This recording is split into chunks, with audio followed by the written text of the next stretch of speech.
नमस्कार मित्रांनो, कट्टेवरील गप्पा या यूट्यूब चॅनलमध्ये आपल्या सर्वांचं स्वागत. या ठिकाणी मित्रांनो, आपणास विनंती आहे की आपण आपल्या चॅनलला लाईक व सबस्क्राईब करायला विसरू नका. मित्रांनो, या ठिकाणी भाजपने एक रणनीती केलेली आहे. अमेरिकेबरोबर जो करार झालेला आहे त्या करारावरून या ठिकाणी काँग्रेस आणि विपक्षामध्ये जे लोक आहेत त्यांचं लक्ष भटकवण्यासाठी या ठिकाणी त्यांनी एक बनाव केलेला आहे की लोकसभेमध्ये काँग्रेसच्या महिला खासदार या ठिकाणी मोदींवरती हल्ला करणार आहेत अशा प्रकारची राळ उठवून या ठिकाणी त्या डीलवरून विरोधकांचं लक्ष काढून घ्यायचं.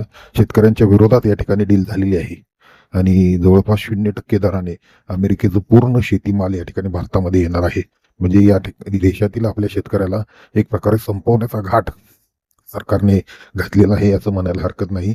तर या मुद्द्यावरून लक्ष विचलित करण्यासाठी या ठिकाणी पंतप्रधानावरती महिला खासदार हल्ला करणार आहेत अशा पद्धतीची राळ उडवून दिलेली आहे आणि त्यामध्ये आपसुक या ठिकाणी काँग्रेस आणि काँग्रेसचे सहकारी पक्ष, विरोधी पक्ष या ठिकाणी अडकत चाललेले आहेत. तर मित्रांनो, तुम्हाला याबद्दल काय वाटतं हे कमेंट सेक्शनमध्ये नक्की सांगा आणि जाता जाता व्हिडिओला लाईक आणि चॅनलला सबस्क्राईब करायला विसरू नका. या ठिकाणी देव करो आणि काँग्रेसला या ठिकाणी चांगली बुद्धी देवाकडून मिळो आणि त्यांनी या डीलला प्रकर्षाने विरोध केला पाहिजे. मूर्ख ट्रम्पच्या नादाला लागून या ठिकाणी देशाचं वाटोळ जर होणार असेल तर त्या ठिकाणी थोपवण्याचं काम आपण सर्वांनी मिळून केलं पाहिजे. धन्यवाद.